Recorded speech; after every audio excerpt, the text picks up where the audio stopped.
Hello friends, this is Harish Panchal and welcome to my YouTube channel. And today we will discuss about our next tense, that is the simple future tense. So we will learn what type of helping verb and what main verbs are used in this tense. So without wasting the time, let's start our video. Okay students, so we are going to discuss about the simple future tense, and this tense is used for two forms. First is will and second is be going to. So इन दोनों के ही बारे में हम बारी बारी से करेंगे. सबसे पहले the future simple tense. Simple future tense use क्यों किया जाता है? देखो, दो फॉर्म्स के साथ हम इसका इस्तेमाल करते हैं. First is will and second जो यूज किया जाता है इसका, वो किया जाता है be going to. So will का इस्तेमाल किया जाता है और बी प्लस गोइंग टू का इस्तेमाल किया जाता है सिंपल फ्यूचर में. तो अभी इनके बारे में बारी बारी से हम कर लेते हैं. सबसे पहले हम विल के बारे में बात करेंगे. विल का इस्तेमाल जनरली दो सिचुएशन के लिए किया जाता है. फर्स्ट, इसका इस्तेमाल किया जाता है will to express a voluntary action, and second it is used for a promise. इसका जो फर्स्ट यूज है will to express a voluntary action. Voluntary का मतलब हेल्प करना, मदद करना. तो विल का इस्तेमाल जो है हम किसी वॉलेंट्री एक्शन के लिए करते हैं. जैसे एग्जाम्पल है, I will pass you the information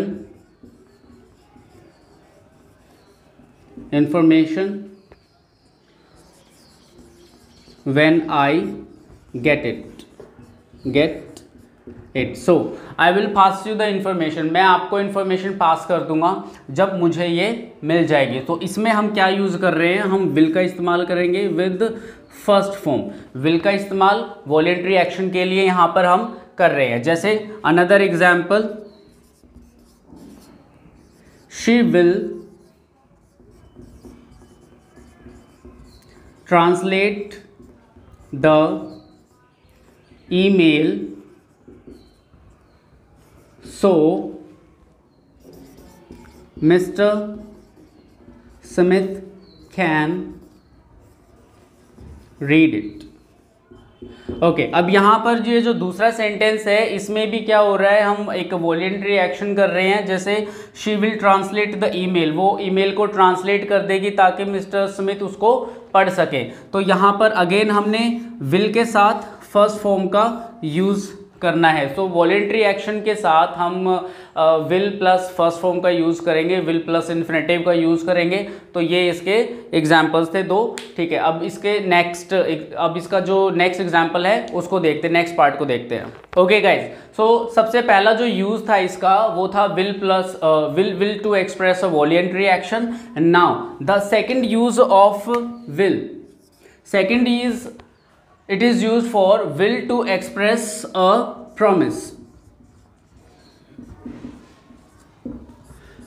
will का इस्तेमाल हम किसी भी प्रॉमिस को एक्सप्रेस करने के लिए भी करते हैं. जैसे for example,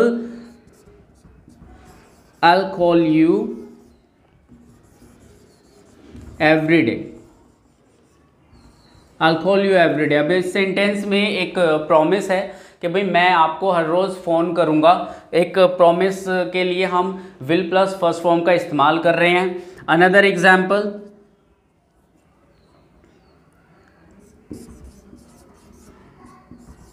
they'll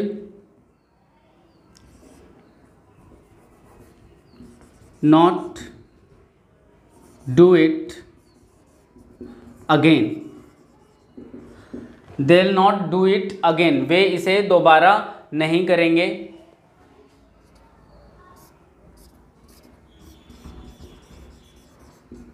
I promise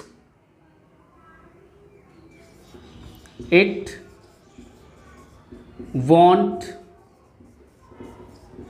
happen again. I promise it won't happen again, मैं वादा करता हूँ ऐसा दोबारा नहीं होगा। I will call you every day, मैं आपको हर रोज़ फ़ोन करूँगा, कॉल करूँगा। They will not do it again, वे इसे दोबारा नहीं करेंगे। I promise it won't happen again, मैं प्रॉमिस करता हूँ, वादा करता हूँ ऐसा दोबारा नहीं होगा। तो अब इसको एक्सप्रेस करने के लिए भी हम यहाँ पर विल का इस्तेमाल कर रहे हैं और विल के बाद हम फर्स्ट फॉर्म का इस्तेमाल कर रहे हैं। ठीक है, सो ये दो यूज़ थे स्टार्टिंग के आपके विल के। विल का इस्तेमाल आप एक वॉलेंट्री एक्शन के लिए करते हैं और विल का इस्तेमाल एक प्रॉमिस को एक्सप्रेस करने के लिए भी किया जाता है। तो अभी इसका जो नेक्स्ट यूज़ है बी प्लस गोइंग टू, इसको देखते हैं। ओके गाइस, तो अभी हमने विल का इस्तेमाल किया। विल को दो सिचुएशन के लिए इस्तेमाल किया जाता है, वॉलेंट्री एक्शन के लिए और प्रॉमिस को एक्सप्रेस करने के लिए। अभी हम बात करते हैं be plus going to. Be plus going to को क्यों इस्तेमाल किया जाता है? ये आपके सिंपल फ्यूचर टेंस का थर्ड यूज है। बी का इस्तेमाल हम करते हैं इज एम आर को शो करने के लिए। इसके साथ गोइंग टू का इस्तेमाल किया जाता है फॉर प्लान्स के लिए। ठीक है, फ्यूचर में आपने प्लानिंग करी है कि भाई अब ये काम आप फ्यूचर में करोगे, तो उसके लिए हमने बी प्लस गोइंग टू का इस्तेमाल करना है। जैसे for example, they are going to play a match tomorrow. They are going to play a match tomorrow, वे कल एक मैच खेलेंगे। तो ये काम जो है पहले से ही प्लान्ड है, ठीक है, कि वो क्या करेंगे, कल एक मैच खेलेंगे। और इसको हमने इज एम आर के साथ गोइंग टू फॉर्म आती है और उसके बाद हम फर्स्ट फॉर्म का यूज करते हैं। तो ये स्ट्रक्चर रहता है इसका। जैसे ही is going to buy some apples, he is going to buy some apples, वो कुछ सेब खरीदेगा। सो यहाँ पर अगेन हम इज एम आर का इस्तेमाल कर रहे हैं, गोइंग टू का इस्तेमाल किया जा रहा है और यहाँ पर हम वर्ब की फर्स्ट फॉर्म का इस्तेमाल करेंगे गोइंग टू के बाद। इसका एक और एग्जाम्पल देख लेते हैं। You are going to do your homework, you are going to do your homework. So आपने पहले से डिसाइड कर लिया है कि भाई आप फ्यूचर में अपना काम करेंगे, होमवर्क करेंगे। तो उस सिचुएशन को एक्सप्रेस करने के लिए हम यहाँ पर अगेन इज एम आर का इस्तेमाल कर रहे हैं, गोइंग टू का इस्तेमाल कर रहे हैं और उसके बाद हम फर्स्ट फॉर्म का इस्तेमाल कर रहे हैं। तो ये जो है ये आपका थर्ड पार्ट है सिंपल फ्यूचर का, be plus going to. Be plus going to को हम प्लान्स के लिए इस्तेमाल करते हैं। ठीक है, आई होप सो ये आपको समझ में आया होगा। अभी हम इसका फोर्थ पार्ट करते हैं। ओके गाइज, सो हमारे 3 यूज़ हो चुके हैं सिंपल फ्यूचर के। अभी हम देखते हैं लास्ट पार्ट हमारा, this is the fourth part. अब ये इसमें हम दोनों का ही इस्तेमाल करते हैं। इसमें हम विल का भी इस्तेमाल करते हैं और इसमें हम बी गोइंग टू का भी इस्तेमाल करते हैं। Be going to for predictions. Okay, future में किसी भी प्रेडिक्शन के लिए आप क्या करते हैं, विल और बी गोइंग टू का दोनों का इस्तेमाल करते हैं। कैसे यूज़ करते हैं देखते हैं। जैसे फॉर एग्जाम्पल के the year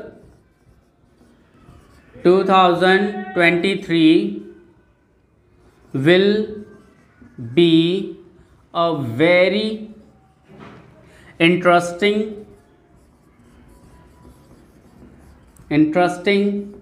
year।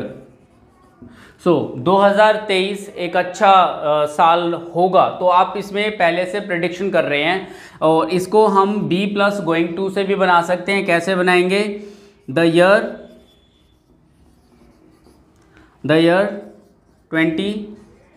2023 is going to be a very interesting year. So दोनों ही सेंटेंसेस का मीनिंग बिल्कुल सेम है, लेकिन इनको लिखने के तरीके अलग अलग हैं। इसमें हमने विल का इस्तेमाल किया है और यहाँ पर हम बी प्लस गोइंग टू का इस्तेमाल कर रहे हैं। तो ये 4 पॉइंट्स होते हैं जो आप सिंपल फ्यूचर में यूज़ करते हैं, ठीक है। तो एक बार इसको दोबारा रिवाइज कर लेते हैं। विल का इस्तेमाल आप किस चीज़ के लिए करते हैं? विल का इस्तेमाल आप वॉलेंट्री एक्शन के लिए करते हैं। It is used for voluntary action. It is used for promise, and it is used for prediction.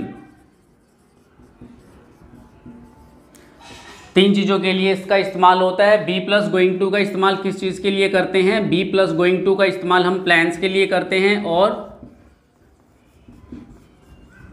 Predictions के लिए करते हैं। इसमें हम विल प्लस फर्स्ट फॉर्म का इस्तेमाल करते हैं। इसमें हम is am are plus going to plus first form का इस्तेमाल करते हैं। तो इस तरीके से हम दोनों को इस्तेमाल करते हैं।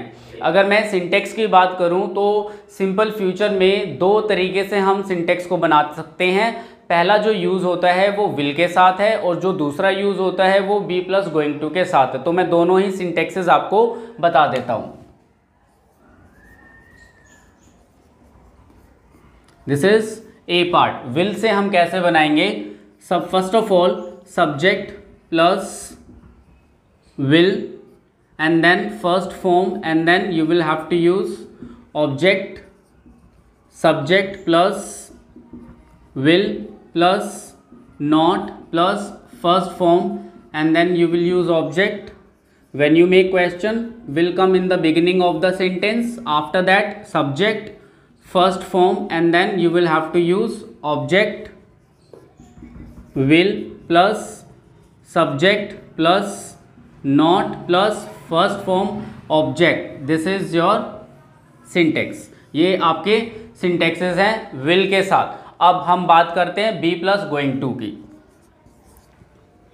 Subject plus is am are plus going to plus first form and then we will have to use object. Subject plus is am are plus not plus going to plus first form and then we will have to use object. When you make questions, is M R plus subject plus going to plus first form and then you will have to use object. Is M R plus subject, after that you will have to use not and then you have to use going to and then you have to use first form and question mark. So ये 2 तरह के syntaxes हम simple future tense में use करेंगे। एक में will का इस्तेमाल है फर्स्ट फॉर्म के साथ, दूसरे में इज एम आर का इस्तेमाल है गोइंग टू के साथ, और यहाँ पर हम अगेन फर्स्ट फॉर्म का यूज़ करेंगे क्योंकि ये प्लान्स के लिए इस्तेमाल किया जाता है और विल प्लस फर्स्ट फॉर्म का इस्तेमाल हम वॉलेंट्री एक्शंस, प्रॉमिस और प्रेडिक्शंस को दर्शाने के लिए करते हैं। ओके गाइज, अभी सिंपल फ्यूचर के कुछ एग्जांपल्स कर लेते हैं विल से भी और बी प्लस गोइंग टू से भी। जैसे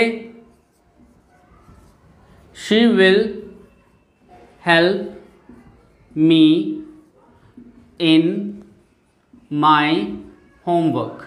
she will help me in my homework, वह मेरी होमवर्क करने में मदद करेगी, होमवर्क में मेरी मदद करेगी। तो यहाँ पर हम वॉलेंट्री एक्शन को यूज़ कर रहे हैं। They will pass the salt, they will pass the salt, वे सॉल्ट को पास कर देंगे।